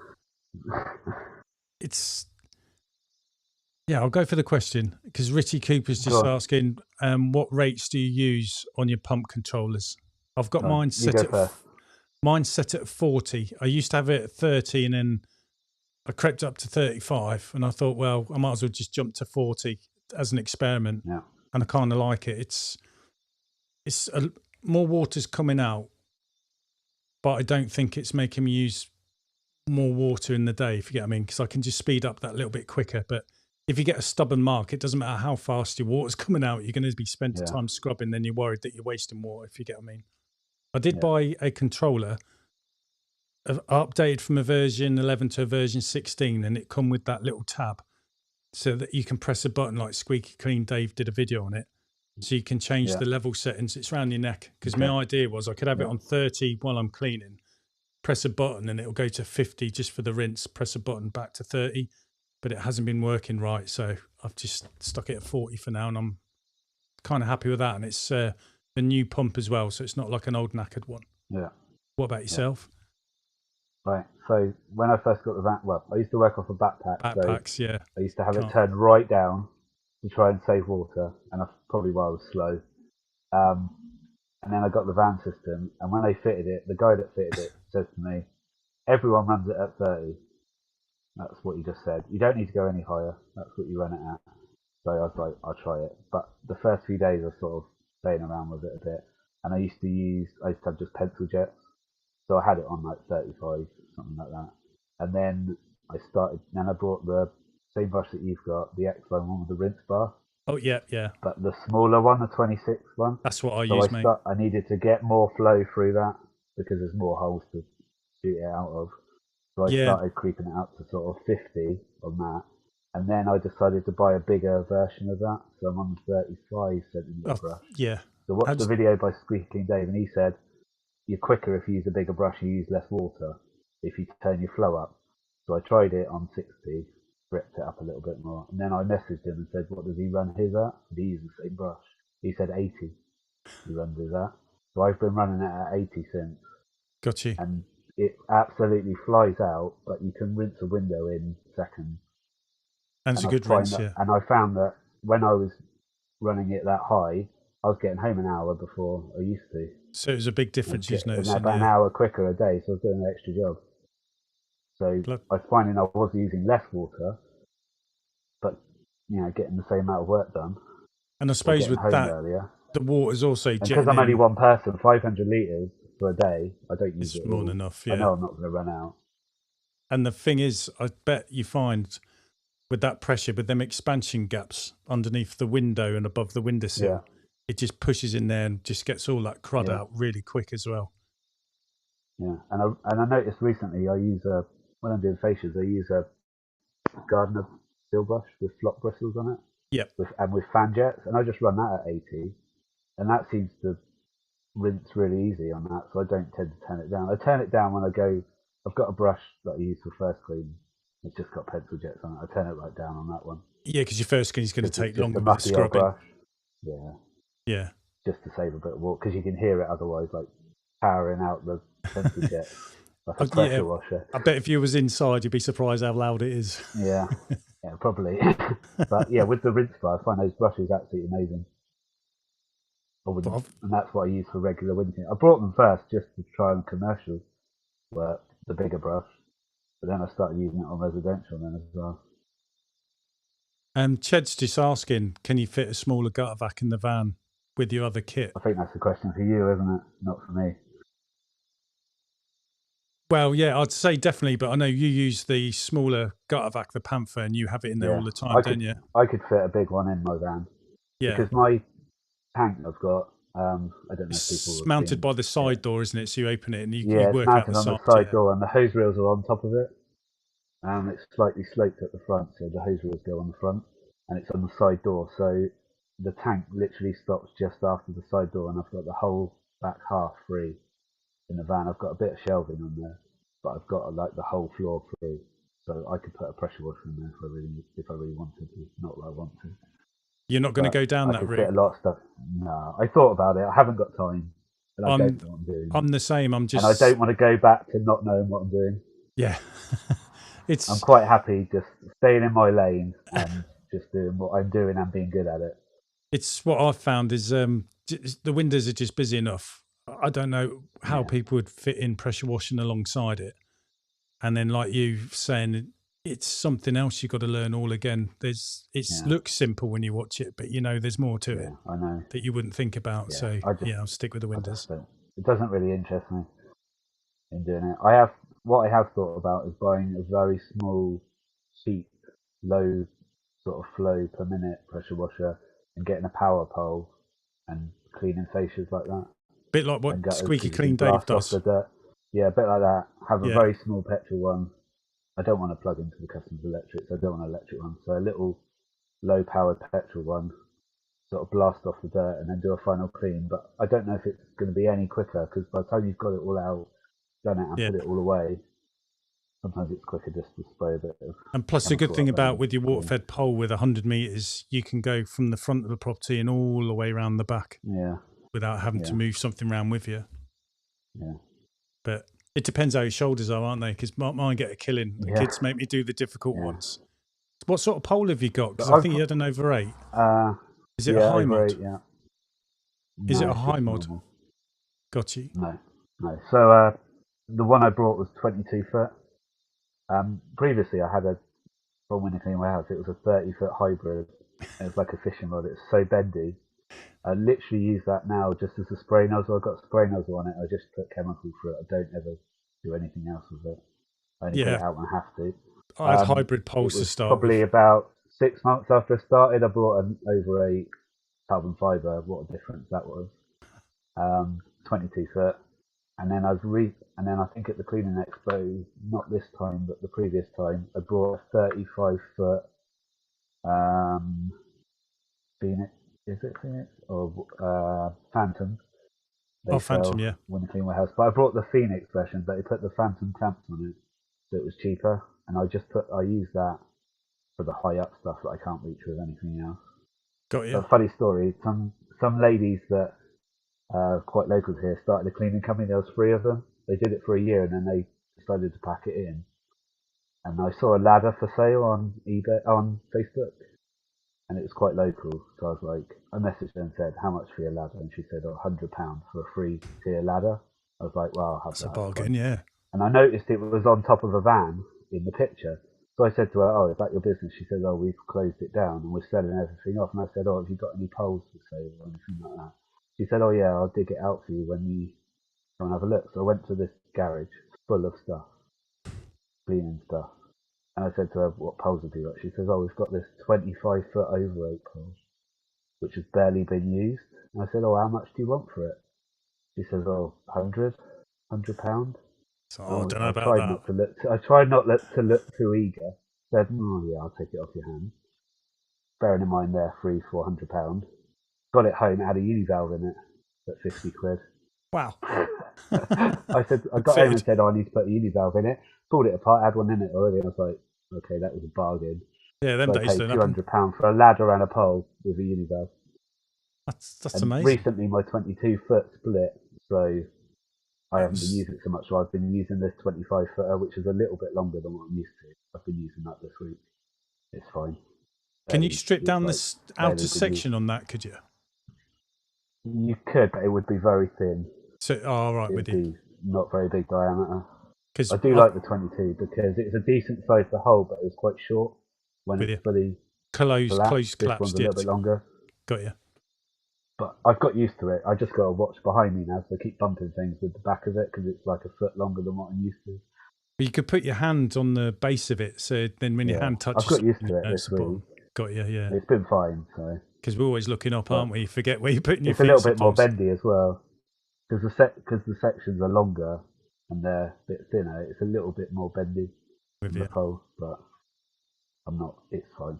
I have thought about getting a gardener pole because they're quite cheap to replace the other one, but I'll just stick with what I got for now. Yeah, if it works, why break it? Yeah.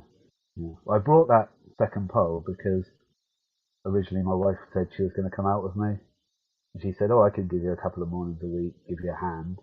So I brought this second pole ready for her.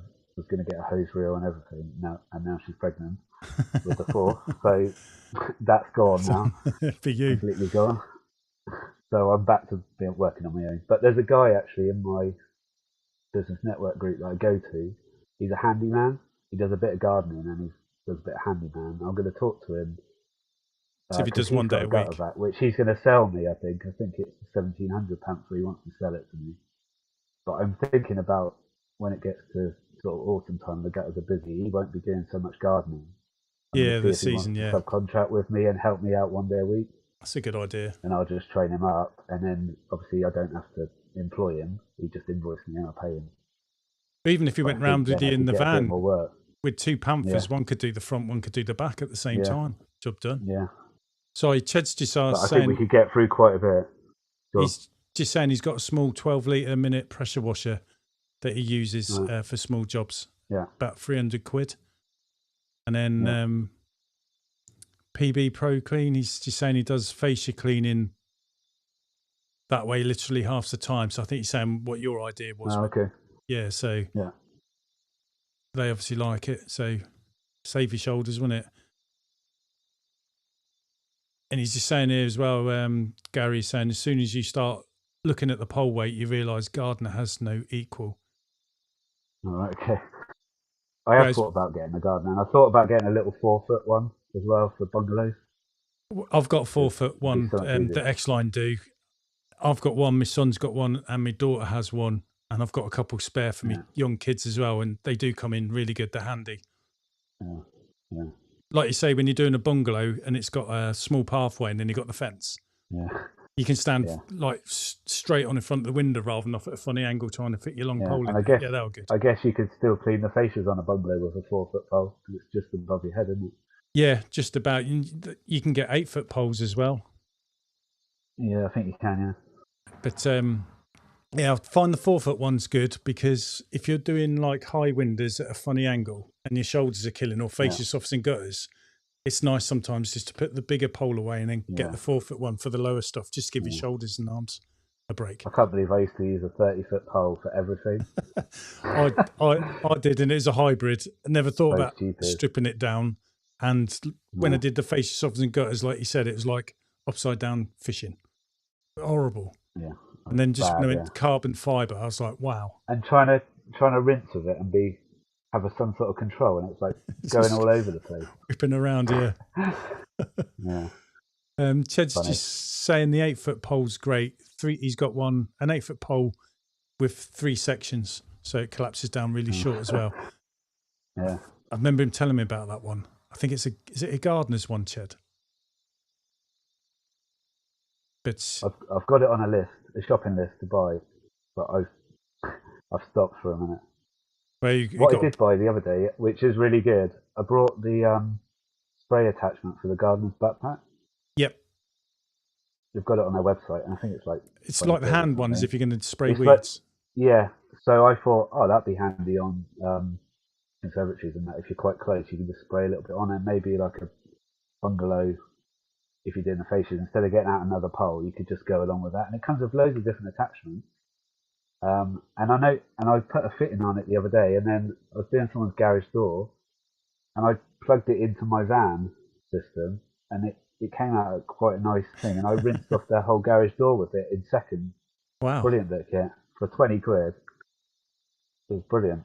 That was a handy discovery. It comes with all sorts of attachments. I haven't tried them out, but I found one that seemed to work, and I stuck with that. Ched's just saying about that 8-foot pole. It was a Gardener's CLX 8-foot pole. And someone's saying as well, John's saying he's just brought a 12-foot carbon fibre pole from Amazon. Watch this space. Should be here this week. There's so many different poles in it. Like they're trying to squeeze different ranges in, but they all come in handy, don't they? Never. I think Gardner have the biggest range of attachments, don't they? You can get goosenecks and all that. Yeah, That'll be the biggest range. I use an X-Line Nano pole. It's a 35-foot pole. It started life as a 25-foot pole. Stripped it down to 18. But then when I've needed extra sections, I've brought them on. So it's a 35-foot pole now. But I have it stripped down to 18. And when I need it, I just put the extra sections on. That's what I do. And then I've got a gardener's, what do you call it, gooseneck in there. And I like using the quick lock system so I can change brushes quickly. But the X-Line brushes, that's basically, and I've got the Phantom clamps on there because I love them clamps. They're really good. Yeah. Because obviously my the same thing on the over 8. They have quick release on the brushes and that. So even on the pole that I got, 35 foot, which I got from Winter Clean Warehouse, I put the top section of over 8 pole on so I can put all the brushes on. So all my brushes are on the same thing. I have some on swivel, some on fixed, and I can just put them on any pole I want.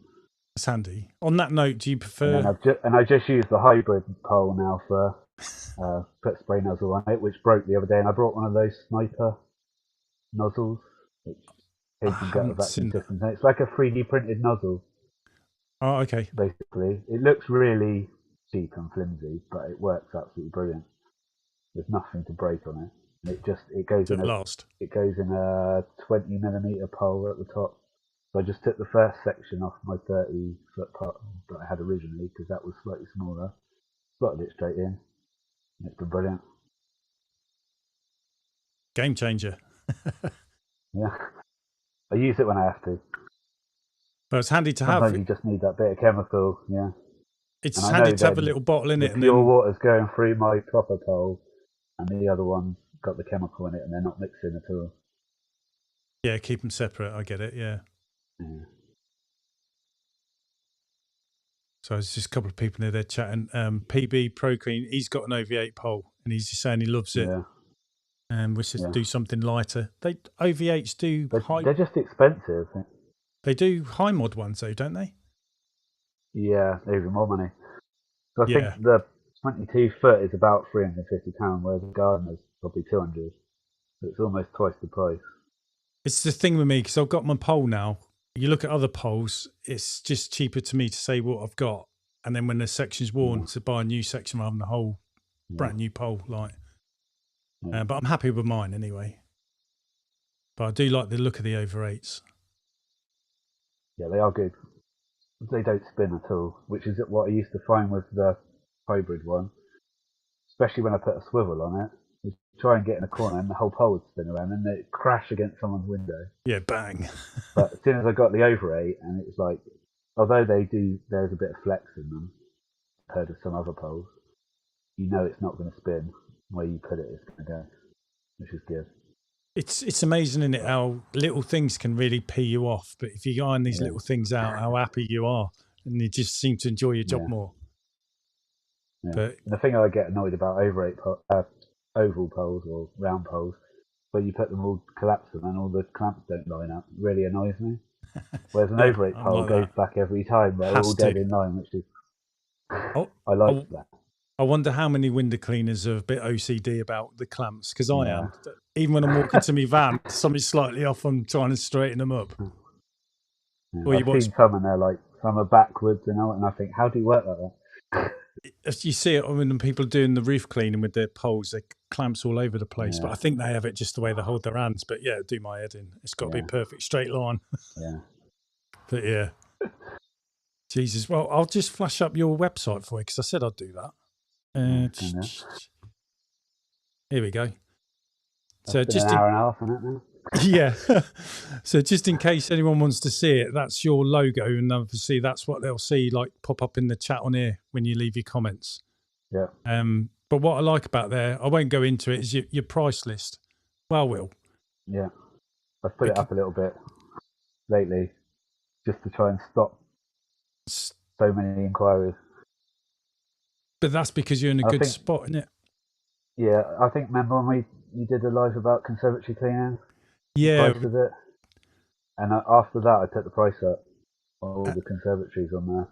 And how's that gone? Like, they're cheap. Has that gone all right with your customers as well? Yeah, I didn't. The ones I already had, I sort of kept the same, but new ones. Got you.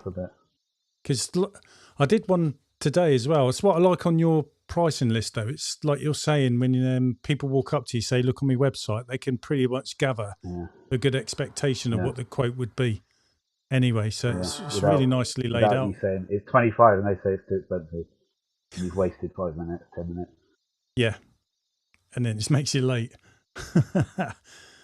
But yeah, I did another one where I had I'm trying to find the right button to press. Here we go. A customer's got rid of their conservatory and they've got like a summer room, and it's 4 windows and 1 door, but the price was the same as what I'd clean as a conservatory, yet there's far more glass. And that's what made me think about, are we doing conservatories too cheap? But everyone sort of does them around that price. They do take longer. But then I think it could just be me being too finicky. Yeah, I don't know. Are you like finicky when it comes to cleaning windows? You sort of like feel like you're going over the top. I'm trying to, but now I just think I've been over this a couple of times. It's enough. It's not going to change yet. No one's complained. I started speeding up and scrubbing it less, giving it a good rinse. No one's ever said, "Oh, it's not as clean as it used to be." It's getting your confidence, isn't it? Because it's trying to get the balls to do it. But once you've done it, you're kind of like happy because, like you say, you notice difference. I've been trying it since people have made comments on my videos that I'm over cleaning. So I'm trying to not do so many passes now. Just use my eyes. So I tell the kids, if it's dirty, clean it, and then if it's not dirty, it's now clean. But if it's a maintenance clean, you're just maintaining it. It shouldn't be that bad, should it? If you've done it right the first time and properly rinsed it and everything, it's when you see these people that miss the top because they don't want to rinse the top of the frame because that's the dirty bit. Whereas if you've done that the first time, I always charge them a little bit more for the first clean anyway. Yeah, longer. I'm lucky because if I get a walk up, I can hand out a business card. And they ring my number. My wife will organise coming round, and she goes round, does the quotes. So it leaves me and my son and daughter free to get on with the cleaning. And then if she thinks it's dirty enough, we'll add a little bit extra on the first clean and tell them why. Because sometimes I had a couple of people that said, I want it every month, so I priced it every month. I did one clean, then they cancelled. They basically wanted a one-off. Just a one-off, yeah. So I now say it's 1.5 times. If you're every other month, it's 1.5 times the monthly fee would be for the first one, or I add a little bit extra. And then if they do then cancel, you've got a bit out. You've done a one-off sort of price for them anyway. It's a good idea. You haven't lost out. I do forget to do it though. People ask me, and I just say the word, and then I think, I could have added extra. Yeah. I had one the other day, and I got a job, and it's underpriced. It should be a bit more, and it's like £16 or something. The neighbour came out, how much do you charge? And before my brain engaged, I said £16 to them, and I was like, why did I do that? It's like I should have said 20 or something a bit higher, and now I've got them both underpriced now together. The thing is, once I've been with you a while, you probably find they'll put them up for you anyway. Because I've had a couple do that. Yeah. And I've had comments, it's bad when they say everyone's putting their prices up except you. Yeah. But I tend to try and go a pound every 2 years. Yeah, go on, mate. Just looking at a comment by Gary saying, is my work consolidated or spread out? So there's various areas, towns around, and the work is consolidated in that town, and I go there for the day. But my work is spread out in general because I'm going to different areas every day. Because you're rural as well, aren't you? Some of the villages. No, anyway. we're in a town. Well, yeah, I've got a few villages that I go to. The people from the town that's near, the window cleaners won't go out there for some reason. I don't know why. So I had a friend that lived out there, so I got them. And then I started getting loads, and I've got a good day. It's going more like a day and a half now. And they're all big country houses. So they're all good money. I don't know why they won't want to go out there. It's lovely scenery. It's on the edge of Dartmoor, and drive around. You don't have a phone signal, so no one bothers you for the whole day. Your phone doesn't make a noise all day. You can just go out there and just get on with it. It's normally sunny. It's lovely. Yeah, I love it out there. And the good thing about them, most of the work is. I was just going to say, and the good thing about them ones, if they've found it hard to find a window cleaner willing to go out there, they're going to keep you as well. Yeah, and I noticed earlier on Facebook, someone had put in that Facebook group, does anyone recommend a window cleaner? And there was like 10 comments. One was one other cleaner, and 9 were me. It's Not nice me, when but it's my that. customers saying, we use Matt, this is his number. Someone even put, this is his number, but he's on holiday for a week. I don't know how she knows. I must have told her.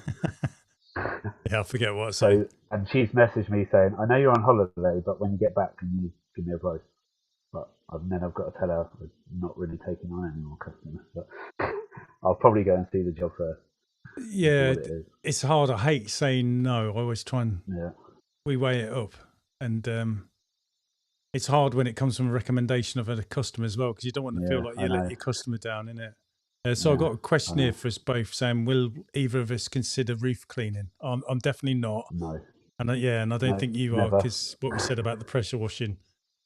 I had thought of it. I've tried it. Luckily, it wasn't a whole roof. I just cleaned like a garage roof, and I could see how hard it was. And you've got to know what you're doing. And I would probably, if I can underprice a window, you imagine how much I'd underprice a roof clean. You know. Yeah. So I'm happy with. I look at it and windows I think only. The transformation on a roof clean is amazing, and it'd be brilliant to say, "Oh, I did that," but it's 50% of it is clearing up all that mess if you're pressure washing it. And I worry that a roof would leak, and then someone would come back to me. What I've got is a guy locally, and he does about 200 roofs a year. He's got quite a good business going. Wow. He's ex-military sort of guy, and he's got a few guys working for him. And I now just, anyone says, do you want a roof, and he does a roof clean, I just pass his number on and say, he'll do it. And I've passed all my pressure washing jobs, anyone asks me, I just pass them to him. And then recently he's been passing me back facial cleaning and that, even though he does that as well. If it's out of his area, he just says, ring this guy. He's probably too busy with what he's doing as well, yeah. He's too busy, he's flat out for months on end, he's got 3 or 4 vans on the road. But I just say, try him. And I've got another guy, which I saw recently, was cleaning out some gutters. And I talked to him, and he said, if you get me any pressure washing or jobs like that, I'll give you 20% of the price to get for it. Bloody hell.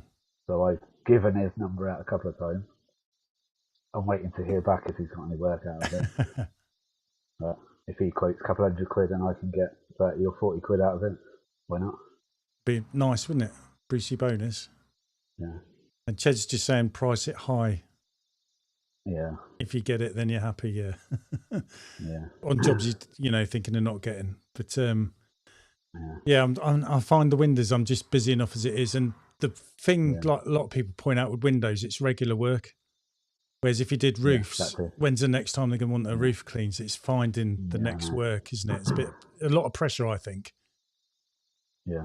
Whereas the windows, it's great having those 300 customers on a database that you could send them all a text about getting their gutters cleaned out. I know. If you've got 10 of them, then that's an extra, maybe £1,000 or £500 or something like that. And do you wouldn't have had before? Do you think us window cleaners would make good burglars? Because of all the different methods of opening gates. And the gates don't work, but the little ways they move and lean and it will open and that. I've got a few, there's a few gates. You just seem to know, you're like, right, do it like this. And then you go. Yeah. But yeah. Oh, someone's asking, Gary's asking, are either of us VAT registered yet? I'm definitely not. Oh, no. No, I'm definitely not. I'm not near it yet. I've got the potential. Being one person, I'm not near it. To be about 75, 76. But then I rarely get that in a year because you're always going to lose a day's work here or there or problems with vans. Yeah. And I'd like to hover underneath it, to be honest. Yeah. It's 90 now, isn't it? It's gone up. for 90k. Bargain. For a while, I was thinking about taking someone on, but you know, I got into window cleaning for a bit of an easier life because I used to manage people, and I just think, do I want that hassle of having a second van and someone you've got to work, and what if the work dries up a bit and you've got to keep paying someone?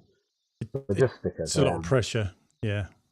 And I used to do about, I think last year I turned over about 48 grand, I think, something like that. Obviously, that's turnover. I did spend some. I know what you mean. Your outgoings are going to come out.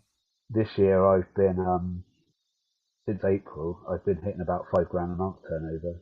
So it's increased. So if that continues, I'm hitting about 60 grand a year. Which, and that's pretty amazing, really. 10 grand. Doing it by yourself. 50 grand a year, I'm probably going to declare. That's good wage. I don't really need to take anyone on. I'm quite happy with that. Yeah, I haven't took anyone on, but obviously I've got my family. We all work. The accountants made us all sole traders in a sole trader partnership, if that makes sense. Yeah, yeah.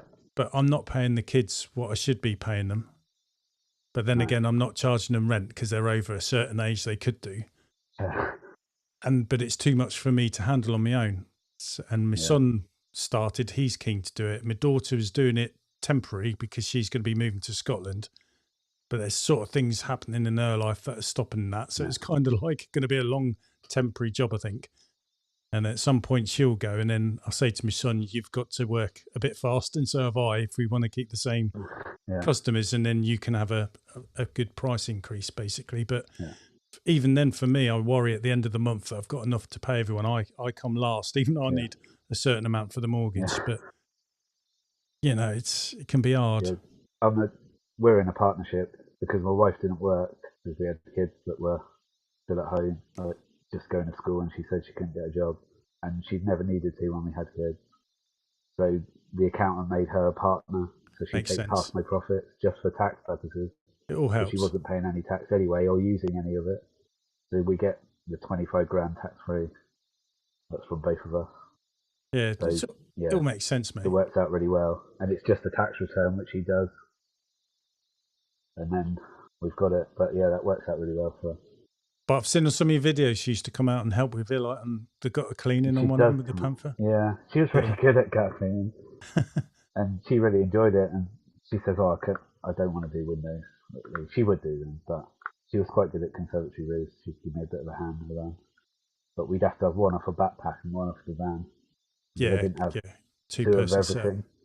But she does say in a few years' time she'll come out and help me again, but I might not need her to. I started this, and then I got busy enough for my wife to come on. So she used to be a carer, so she packed that in to work with me. Then COVID hit, and we had 2 kids in school at the time, so they then had to be homeschooled, so she couldn't come out working then. Yeah. So that's when my son stepped in and got involved and built it up there. And then my wife, daughter, I got her to come across and help because she couldn't get a job. So I said, why not do this? She wasn't keen on the idea. She gave it a go, and she actually enjoyed it better than what she thought and stuck with it. Yeah. So that's how we are. So Ched's just saying, he knows he's always telling me this, need to increase my prices so it's not so tight at the end of the month, which is 100% right. Yeah. But I think if I took someone on, even part time, it would push me up towards that threshold. And I've had stories where people have told me they were like someone's dad was a builder, had 50 people working for him.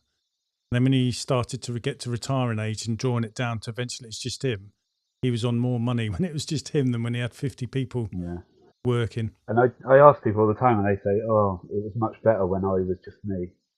Yes, and I had my mate occasionally helping me than having 10 people.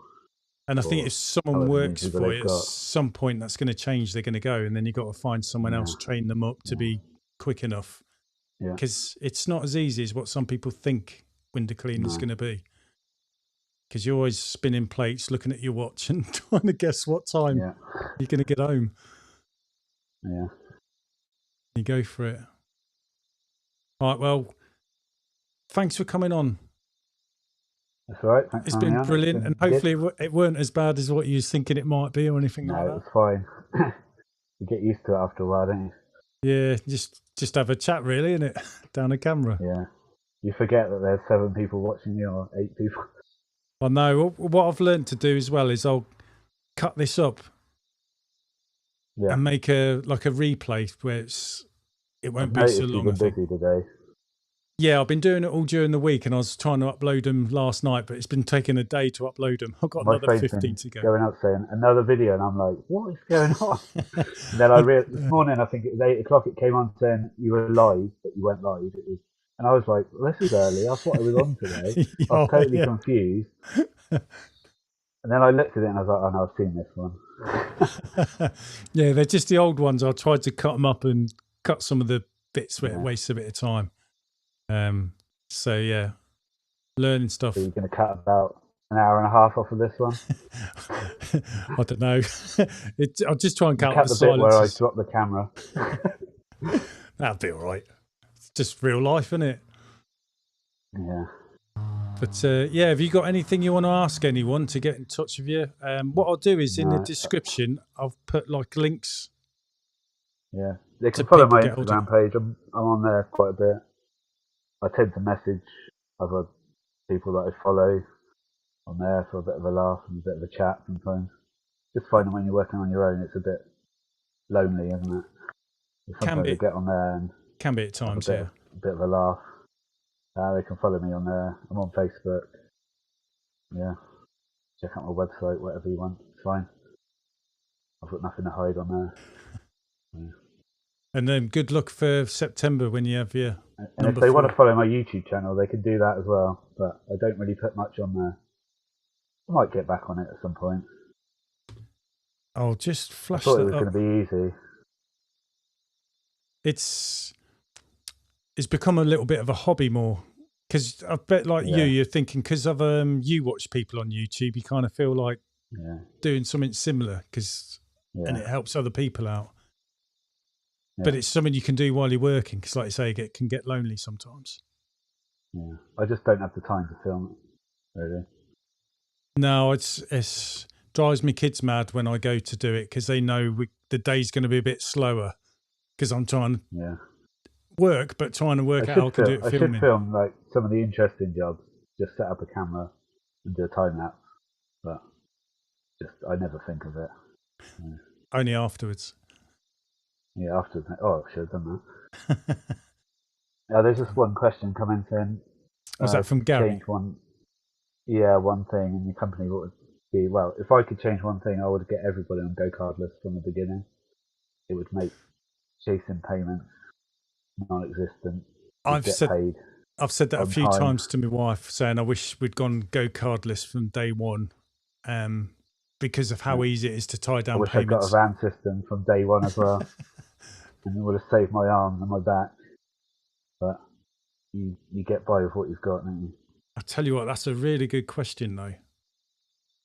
What I'd say to everyone as well, if they've got any questions they'd like to appear in these things, whack them in the comments, and we could sort of like, whenever someone does something else, we could do them as well. Yeah, that's a really good question.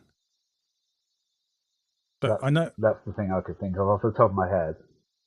There's probably other things that I would change. Anything that would save me I'd time. price a bit higher, I think, as well. Yeah, wish I'd learned how to price windows better. Yeah. And be more confident to price them higher instead of talking myself down to being low. But I had some heart problems because I caught COVID. And after I had COVID, I was all right. But about 4 months after that, I started to feel a bit funny. Doctors thought it was something else. And then a further 4 months after that, I was in a really bad way. My heart was only squeezing 15%. But by the time I saw a cardiologist, but when I had tablets, I was an easy fix. But in that time when I really couldn't even get out of bed to go to work, because I worked way beyond when I should have done, but you don't get the money if you don't work. I was mortified at the thought that I was going to have to pack this in and work in a desk or something. So I absolutely love window cleaning. I like just being outside, speaking to people. It's great. Is there another question, is it? No, I think. Got you. All right, well, I'm happy to call it a night if you are, mate. Not trying to kick you off or anything. Yeah, but that's great. No, it's fine. Thanks for being on so long as well. And we've had a comment saying it's a good session. So yeah, it's been good. Yeah, I enjoyed guess, it. and to hear your story as well of how you started, it just shows if anyone's thinking of it, just do it. Really, just jump in and go for it, innit? Yeah, definitely. All right, mate. I'll end it there. Someone else, Mills Crane, is just saying nice chat. So yeah, it's got to make you smile, innit? Cheers, thank you, and thanks for coming on. Cheers, Matt. That's all right. Brilliant. You take care and good luck for September. All right. Yeah, cheers. Cheers, mate.